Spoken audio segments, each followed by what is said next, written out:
Okay, let's do this. Yes? Let's do this. Hold All on. right. Give me a go team on 3. Then we fist bump. You ready? I'm ready. All right. It's both of us here co-creating some excellence to share with the world. Yes. 1, 2, 3. Go team! Go team! In this episode of The Exercise Mechanic, we have the pleasure of being joined by Brendan Fox, who's one of the co-creators of the Exercise Therapy Association and one of their primary instructors. And I'm going to keep this intro brief so that we can just jump right into the episode.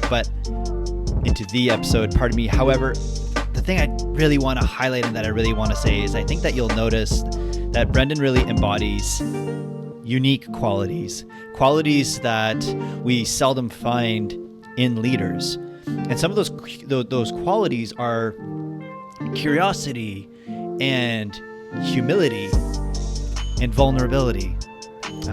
The willingness to really show your soft underbelly, so to speak, and to be like, here I am, all of me, and I do not feel the need to fit the mold of who you think and how you think an educator and or a leader should be and how they should look and sound. Brendan has the audacity to stand as his own person. And I would say that is one of the qualities of him within him that I admire the most as an educator myself as well. So without further ado, everyone, I'm very confident that you're going to enjoy this episode with Brendan Fox, co-creator and head instructor for the Exercise Therapy Association. Enjoy the show.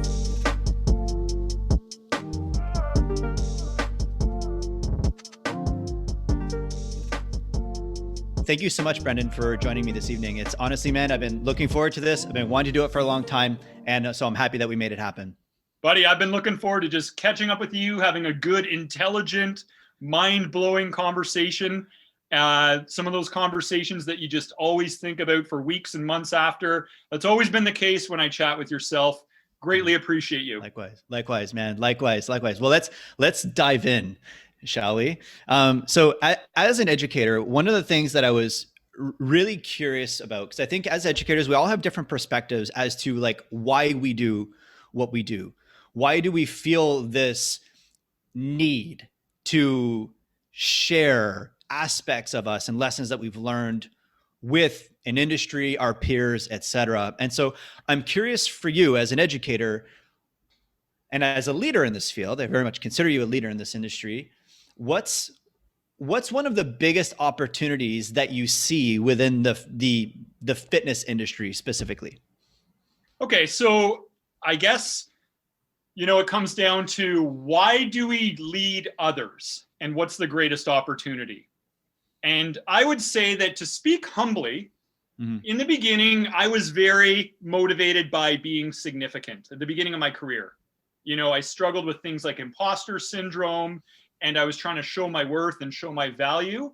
So in the beginning, I was trying to make more of an impact, but it was more focused on enhancing my own self-image. Right.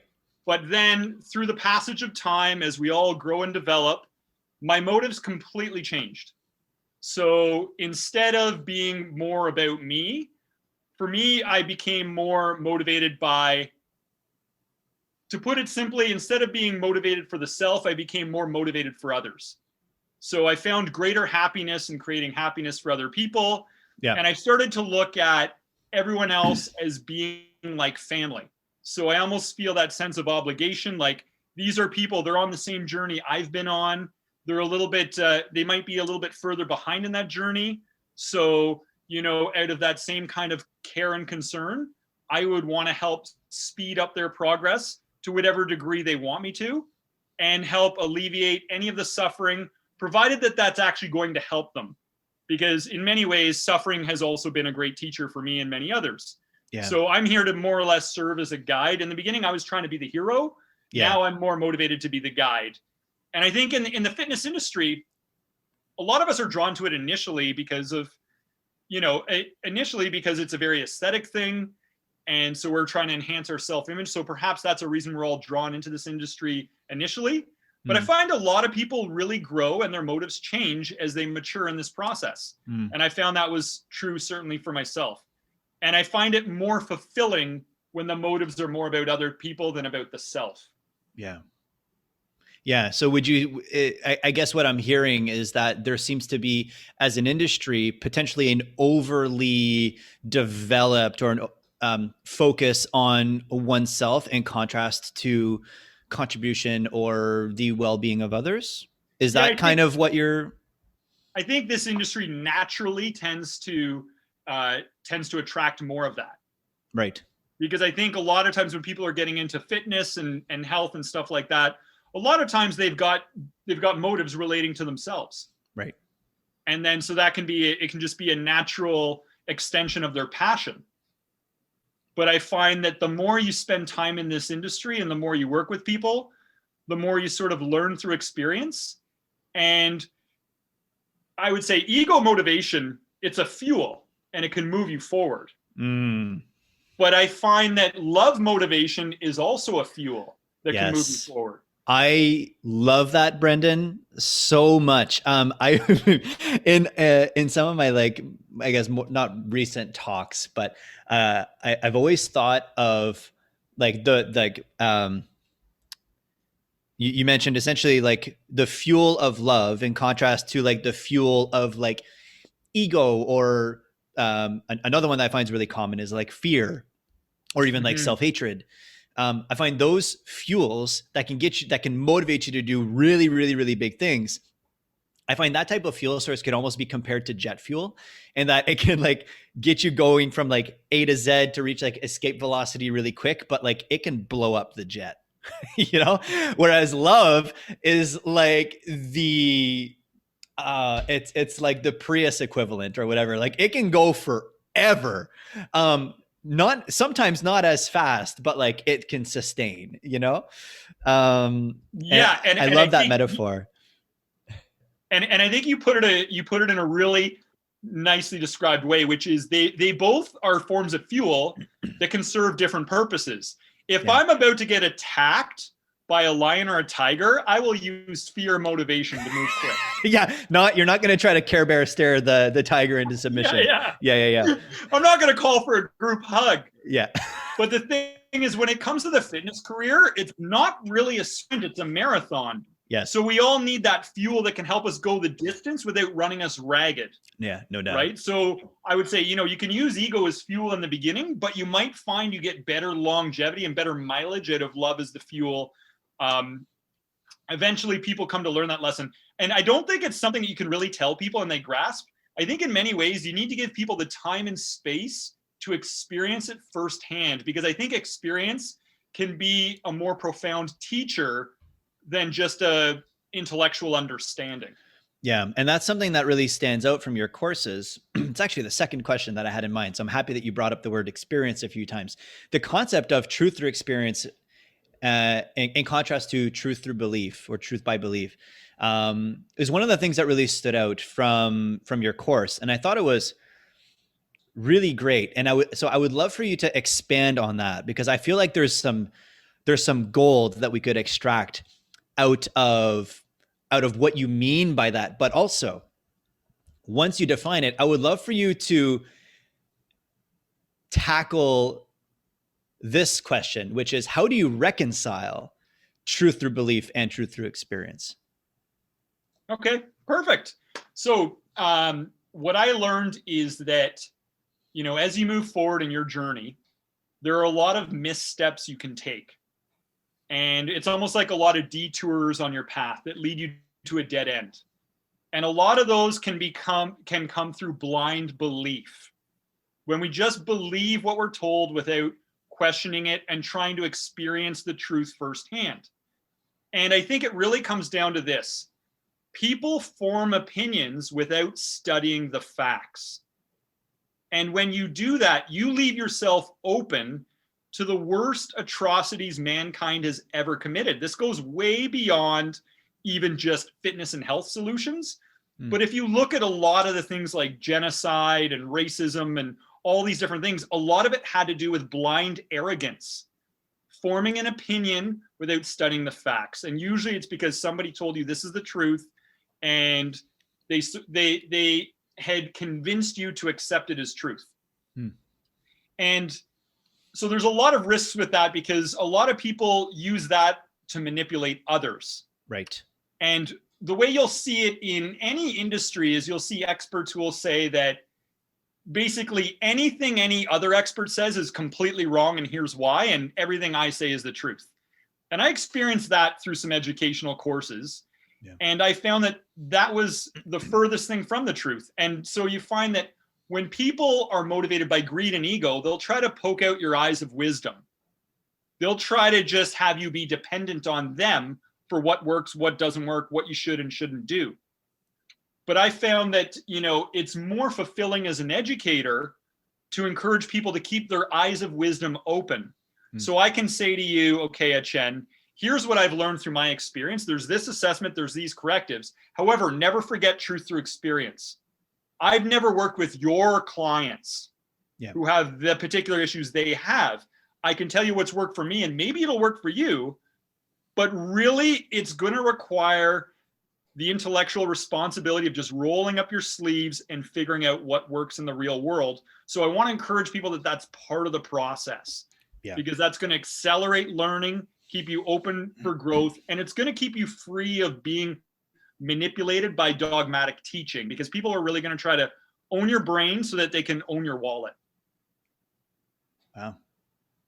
Yeah. I've never heard that, like the people will try to own your brain so they can own your wallet. That's a really succinct description of that process. And I find one of the ways that people seem to try to own your brain is just with like bravado and like confidence. You know what I mean? Like when they say it with such conviction, where there's no room for questioning, it just is.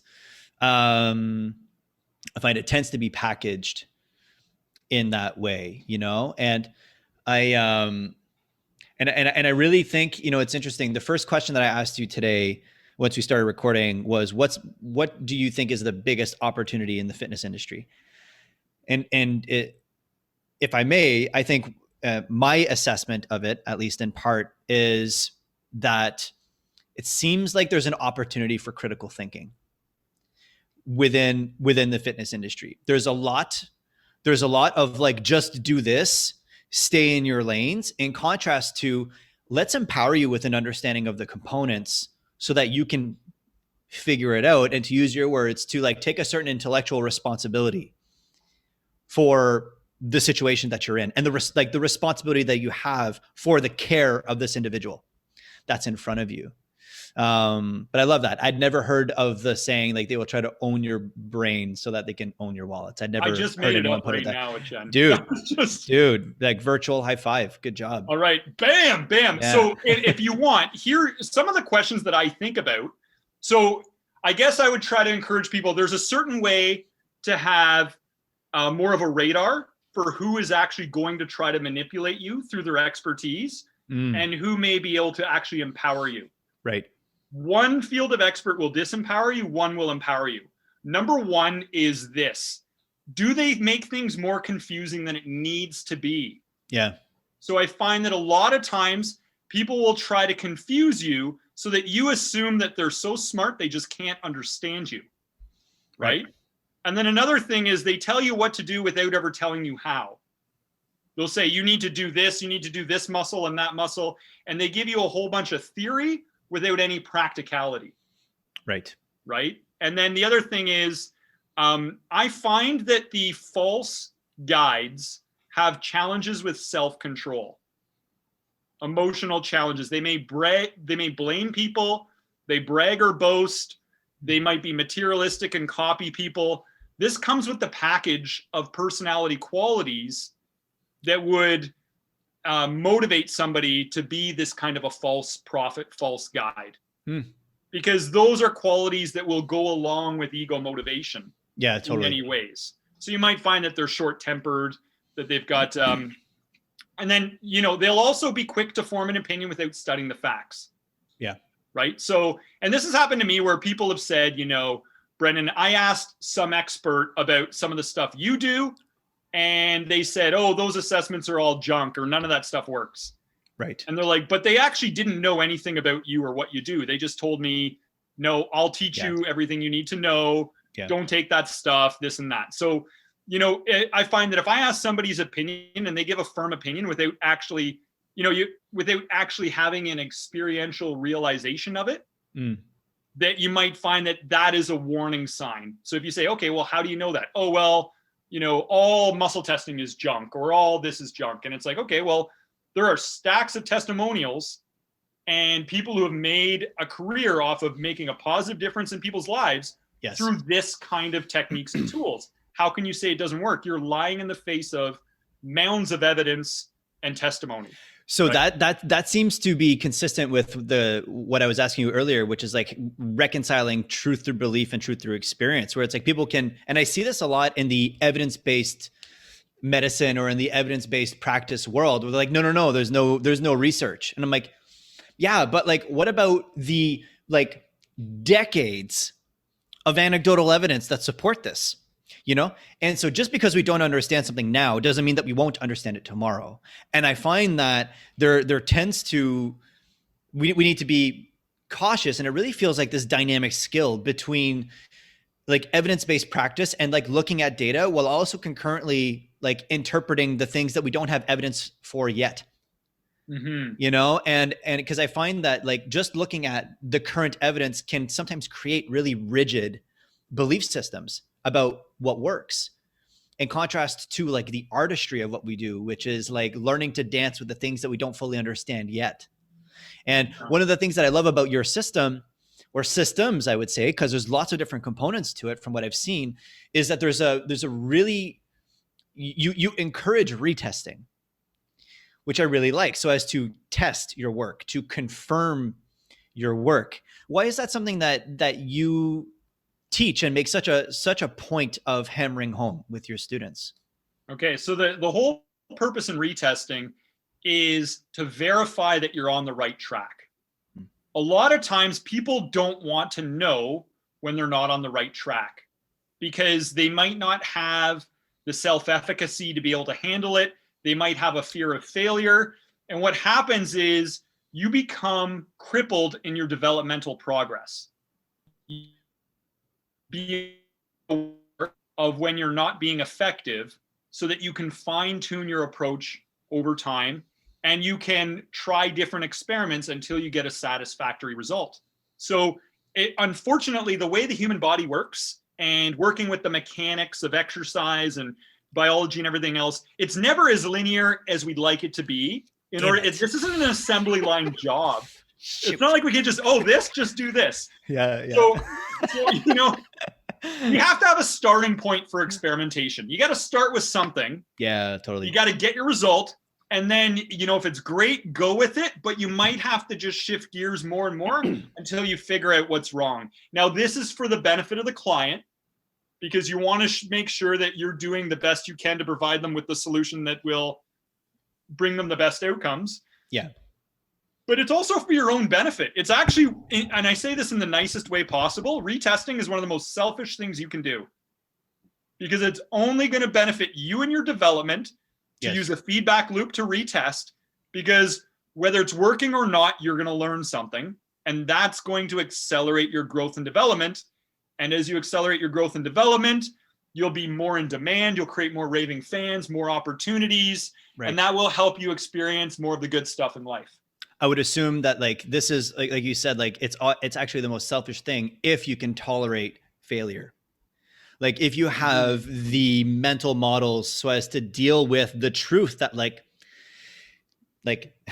fudge, I was off track and I was wrong, and being able to swallow that pill without it taking away from your sense of self. Now, I have a very specific way that makes that pill easier to swallow. And it's this. When you retest somebody, if you don't get a better result, you look them dead in the eyes and you say, congratulations. We successfully figured out one approach that does not work. Right. It's time to give the next approach a chance. Yeah. And then I find that, people aren't going to be like, oh, you're supposed to figure this out on one shot. I say, what do I look like? A fortune teller? Yeah. We know that the weather people don't get it right on the first time. I said, dude, look, I'm going to give it however many shots it takes till we figure this thing out. I was going to say, you do look a little bit like a fortune teller. I mean, your forehead is quite polished. Yeah. So I maybe it's a little bit of false advertising, but yeah. So I say, success. This doesn't work. We're going to go on to the next thing. We're going to go on to more assessments here, more assessments there. We might take a look at your diet. We might take a look at a whole bunch of other things. And then, at the end of the day, I will run through, I've got a huge bag of tricks on assessments, a huge bag of tricks. Yeah. Like I will assess a million different things. And if at the end of the day, I can't figure it out, when in doubt, refer out. I can be like, now I can refer you out with confidence to say that I have tried all these approaches. It's none of these things. So when I refer you out, at least I give that referral source a good heads up. And so it is still progress. It's always progress. That's the key. It's never actually look at it like failure. It's too much pressure to put on yourselves that you're going to get things right on the first time every time. So I think a lot of times people are like the proverbial ostrich that will hide its head in the sand. It'll be like, I don't want to retest because I don't want to know how this didn't work out. Yeah, and totally. It's like, no. And I would say that, if you're tuning into this podcast and you can relate to that, what I can tell you is I've been there. I know what it feels like when you're like, I just don't feel like my confidence right now can take a hit. I don't want to know what's not working out. But I would also encourage you that deep down inside you, there's a part of you that knows you are capable of so much more.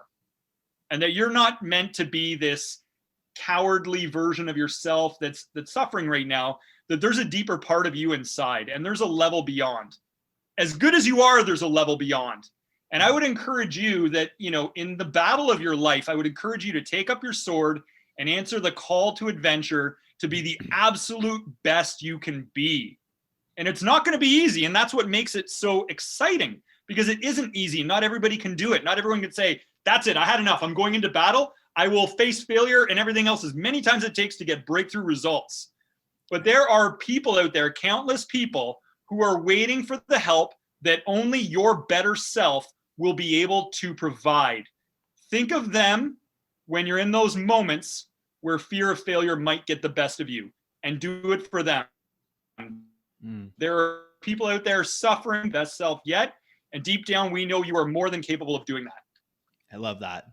That's great. And you answered a question that what you were saying, it evoked in me this question or this curiosity to pick your brain about how do you help people through failure and or not even failure, but through fear, pardon me, wrong F word.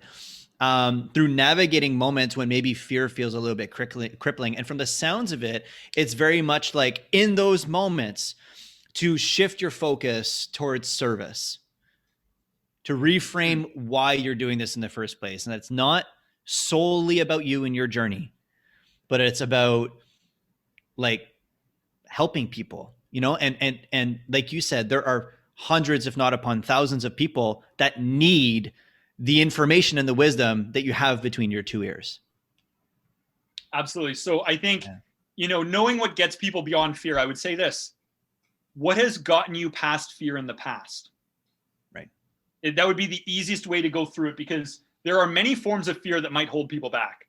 Fear of failure, but also fear of success, right? A lot of times fear comes from that desire to control the future. And I find more often than not, it's the desire to control the future. And what I do is, and I get a lot of intellectual types, and that's what it is. And what I do is I say, man, you are so life obsessed. Like, come on, you're taking this reality way too serious. Like, to try to control the future, you need to be able to lighten up a little bit more, right? Because if you could control the future in every way that you wanted to, and everyone did whatever you said, and you could do whatever you want to do, how long would it take you to be completely bored out of your mind? Yeah, totally.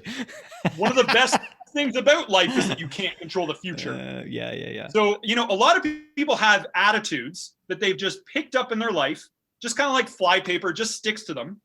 And they've got disempowering attitudes. And I would say you owe it to yourself and the people that depend on you to be able to get rid of those disempowering attitudes, challenge them, Yeah. and then replace them with empowering attitudes that give you strength. You need to level yourself up like the main character in a role-playing game. It's time to level up your EXP points and everything else so you can be more powerful in battle. Yeah. Right? Yeah. So, when it comes to the fear, I would say, if I had to be really quick, if I had to go in depth, that would be a whole other conversation. But if I had to be really quick, usually a lot of times it comes down to thinking of others, because you shift the focus from self to other people, and people will put themselves at risk to help others. Think about it this way. If I want to take a mother and I'm training her at the gym, a member of the general population, and I say, look, I want you to deadlift 2,000 pounds off the ground. Here's a 2,000 pounds on a barbell. I want you to deadlift that. What are the chances she's going to do that? With or without a forklift? Probably nil. They're not going to deadlift. They're not even going to try, right? Yeah. They're going to be like, first of all, how can you fit 2,000 pounds on a barbell? Yeah. However, if a mother has their baby trapped underneath a vehicle, they have been known in moments of desperation to lift the vehicle up. That's true. Yeah.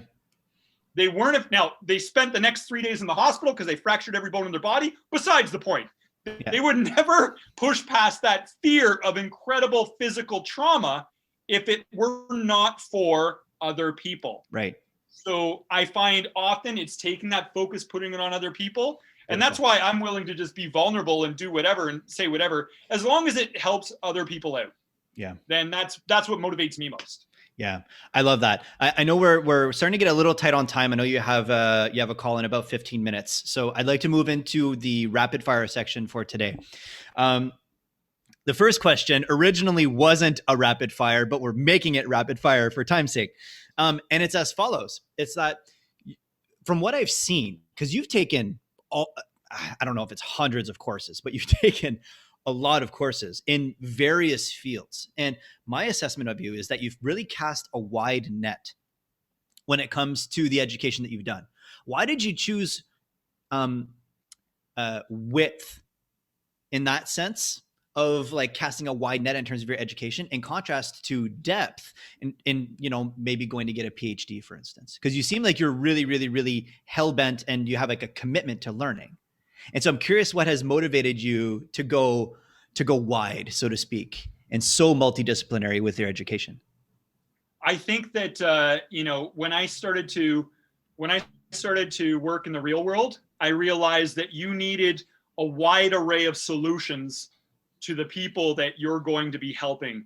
Mm-hmm. And that rather than going an inch deep or an inch wide and a mile deep, people need you to be a mile wide. You're going to need to be able to help them with exercise form. You're going to need to be able to help them with their thinking habits, because a lot of times people will not succeed because of mental laziness and lack of discipline and other things that might come from low confidence, fear of failure. You're going to need to understand lifestyle, nutrition, everything else. I did it out of necessity and practicality. For me, it just seems like in order to be successful in the real world, I had to take that approach and learn from all these other disciplines and be able to integrate it and innovate it with real life case studies to figure out what worked best. Would you say also that the going wide in terms of casting a wide net has also allowed you to go really deep in terms of your knowledge of the human condition? It allows you to go really deep with the people you help. Yeah. Because the people you help, you're going to be able to help them physically, mentally. Totally. I completely agree. Yes. Biochemically. And then at the end of the day, when you help everybody with everything else, then they want you to help them spiritually. And they will actually look to you and they'll be like, you've helped me with everything else. I have some other things I want to ask you. I can't tell you how many times I get asked the most intense spiritual questions from fitness clients. Cool. They're like, you've got the answers for me. You had the answer for everything else. Here's one. Where do I go when I die? Or whatever it is, right? Yeah. I'm sure you've got the same. I'm anticipating you have people ask you questions that seem completely out of left field for a fitness and health professional. Yeah, and I love it. And actually, speaking of where do you go when you die, my next question for you is, if when you pass away, you could be reincarnated as an animal, which one would you be and why? Reincarnated as an animal, I think I'd be reincarnated as a dog, because then you could be the closest to people. Oh, cool. And you could just still love on people. So What kind of dog? Which breed do you feel best represents you? which breed do I think best represents me? I'm going to say, my answer is going to change. Right now, I'm going to say a collie. It's just the first one that comes up. Cool. But, for the fun of it, if you ask me tomorrow, I might say bulldog. I may be like, look, I know I'm going to have a squishing face. It's going to be funny, but I'd really like to be able to bring that joy to people. I'd be like, hey, look at me. Look. Like, I'm instantly changing everybody's state. They're all happier to see how ridiculous I look, I love that. Okay, next question for you is, what's a snack that's gotten you through COVID? A snack that has gotten me through COVID. If any. Even snack, what is it? Like for me, it's those little oranges. You know the ones that are like this big? Clementines? Yeah. And you just, and here's the thing. One of the most awesome things in the human experience, and I'm going to challenge you and everyone watching, is try to peel an orange in one peel. Oh, dude, I did that yesterday. Oh, virtual fist bump. Virtual fist bump. Boom, nice.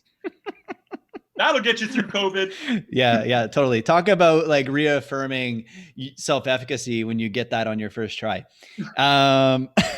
What's something about you that people often get wrong? They get my motives wrong all the time. Like a lot of times, whatever motives people have, they project onto me. Yeah. And so I find it, I've had a lot of people that started off and for some reason they had a lot of friction with me. But then as they got to know me, they were like, okay, now I realize you're actually just different. Like I thought you were like me, but you were portraying you were somebody you weren't. So I've gotten that a lot from people who started as kind of being a little bit adversarial towards me, but then warmed up and became friends with me, as they kind of interpreted all my motives wrong because they thought I had the same motives they do. I mean, a lot of people think that, I think. Yeah, absolutely. We tend to think that we're very separate and that we're very different from others. But then once you actually like look into people, there's an Osho practice of like eye gazing. Mm-hmm. Have you heard of those practices to like really cultivate empathy? I've done something similar like that where you just got to stare in somebody's eyes and it's incredible how vulnerable you feel. Mm-hmm. And how connected, and it's very much like, I see myself in you. I see your humanity. Yeah. It's a beautiful practice. If you could have dinner with 3 people, dead or alive, who would they be and why? Okay. Number 1 would be Yogananda. Yeah. And because I found that his wisdom through his books and lessons. And his letters, right? He's the gentleman who you got the letters from? Yeah. The home letters cool. Resonated with me the most. Okay. I would also pick Jesus in the top 3. This is random order. I would also pick Jesus because Jesus was one of the greatest healers of all time, right? And I loved how he did physical healings and he did mental and everything else. And I'd also pick St. Francis of Assisi. And St. Francis of Assisi, I think, gets MVP points on humility. I love his humility. And he also did profound physical correctives that are far beyond anything I've even done. I think of my best correctives with feet, knees, hips, shoulders. Like there was all this documentation about the stuff St. Francis of Assisi did just blew my mind. He had people would have like an eye hanging out by a nerve. He would just do something that would go right back into the socket. And like all these verified accounts of his stuff. I think those 3 would be a good 3 to start off with. Eyeballs hanging out of the socket. It's hanging on by a nerve. Which nerve? Optic nerve, I believe, isn't it? Good man. Yes. All right. If there's another nerve, then man, that would have been the optic nerve, I think. It's the femoral nerve. Yeah. That would be very unnerving. The eyeball nerve. It was the eyeball nerve. Yeah. What's one lesson that the universe keeps handing you that you need to like keep learning? One of those lessons that you need to learn. It would be this. It would be that you can still love more. You can still be even better at loving. And I invite those lessons. Whenever I find something where it's like, I find that my first reaction to something isn't love, I feel like, there's an opportunity. Yeah. Like I should really just love on that person. Like love them where they're at. You appreciate them where they're at. They're at their own grade in the school of life. And they're going through the same universe of emotions I went through. Yeah. Right? I need to be able to appreciate the journey they're on, the journey of self-discovery, and just be able to love them through their mistakes and their self-created miseries and sufferings and everything else. And so I think it'd just be to love more. That would be it. That topic feels like like the lesson of a lifetime, transcending all of the reasons why we are not just constantly operating from a place of love and abundance and possibility and connection and camaraderie, et cetera, et cetera.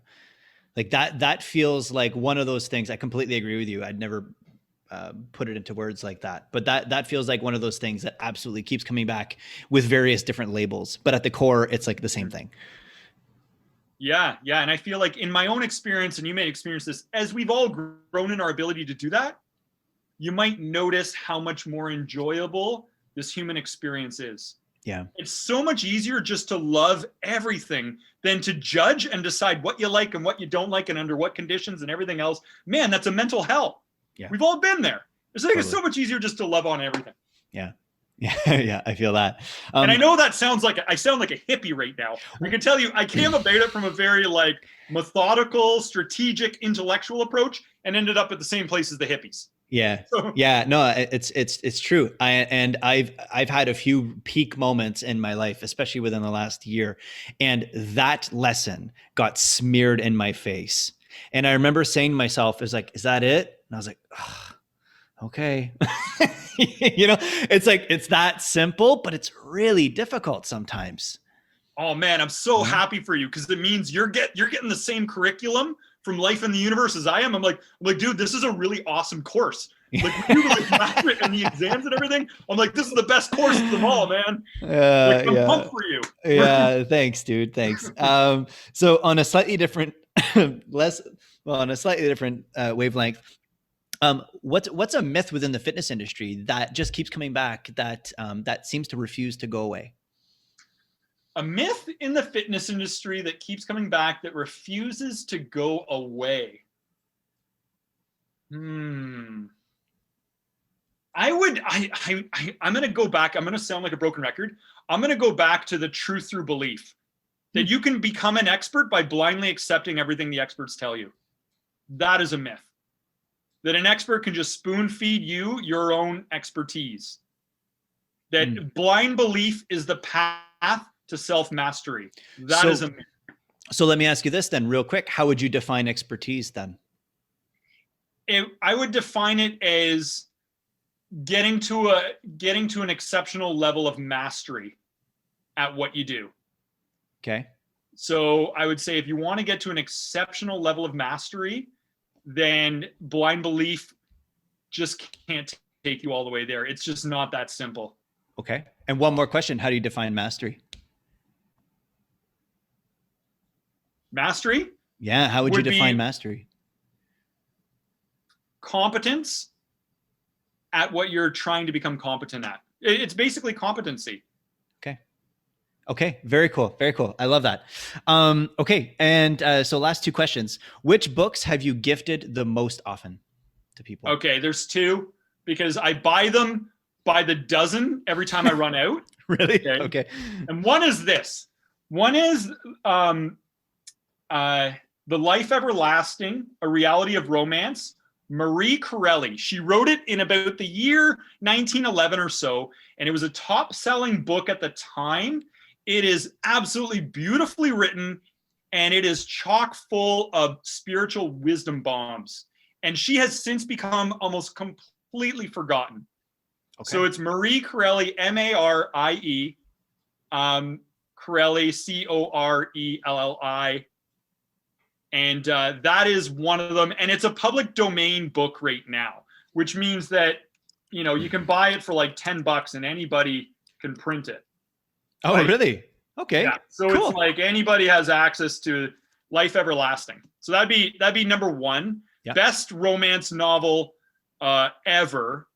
Women love it. This puts 50 Shades of Grey to shame. Okay, on every level. Like, it is just so beautifully written. So that'd be one. And the other one would be Where There Is Light by Paramahansa Yogananda, who I mentioned earlier as being one of the 3 people I would have dinner with. Yeah. And the reason is because it contains just simple wisdom for everyday life challenges. And it's just kind of written as just wisdom bombs. So you can open it up, you can read it.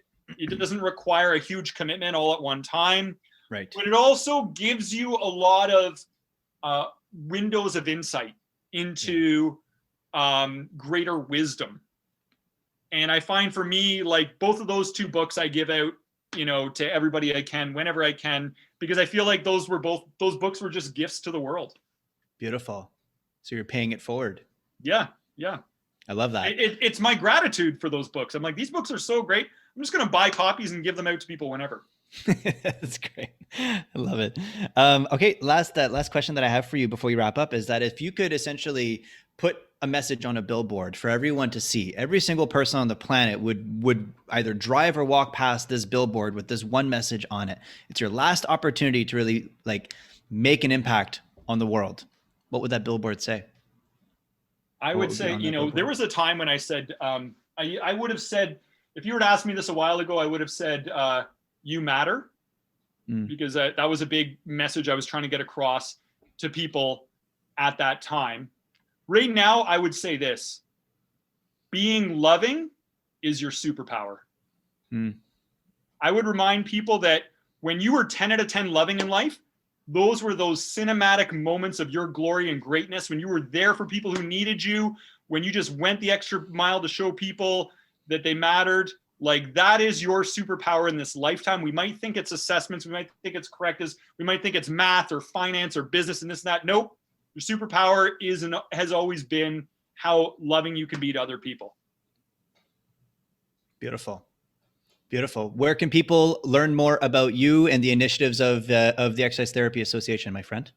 Exercisetherapy.com is our website. Exercise Therapy Association on Instagram. Find me on Facebook, Brendan J. Fox on Facebook. Problem_gurus on Instagram. Let's be friends for life. I'm here to support all of you and partake in this journey as we all kind of discover a little bit more about who we are and where we're going. I think we're all better at doing that together. Yeah. Yeah. I feel that. In unity, linking arms, kicking ass, not taking names, but kicking ass, giving hugs, making a difference. Absolutely. I love it, man. I really am very blessed to call you a friend, a mentor, advisor in my life. So thank you so much for all of the gifts that you've that you've given me, whether it be through your courses or directly. I'm one of the people that has been very fortunate to inherit some of the books that you're like, hey, when I think of you, I think of this book. So here you go. So I really appreciate that. And, the work that you do matters. You're making an impact in the world. And for those that are listening, if you're interested in learning more about specifically the Exercise Therapy Association, I highly recommend that you check it out. And I believe, Brendan, that you also do some mentorship and or some coaching. And so I'm assuming that they can also reach out to you if that's something that would interest them as well. Yeah. I do life coaching, spiritual harmony coaching, empowerment coaching, all that kind of work on the side as well. But most of all, I just want to talk about you. Etienne, thank you for doing all that you do. You have a very generous spirit with sharing your wisdom. And I know when you're out there, you're learning, but you're not just doing it for you, because you share that with others to help speed them along in the journey. And I feel like this whole thing is a team project, this whole humanity thing. We all came from oblivion. No one remembers where they were before we were born into this reality. We're trying to figure out our way back to like the ultimate reality and whatever. And so I have nothing but honor and gratitude for your commitment to moving forward in that journey and helping others as you go. Thank you, man. I appreciate it. And I really hope that we have an opportunity to do another one of these in the future. Thank you so much, Brendan, for joining us. And thank you so much, everyone, for listening. If you enjoyed this episode, please like and subscribe. And until next time, my friends, have a great day. Bye-bye.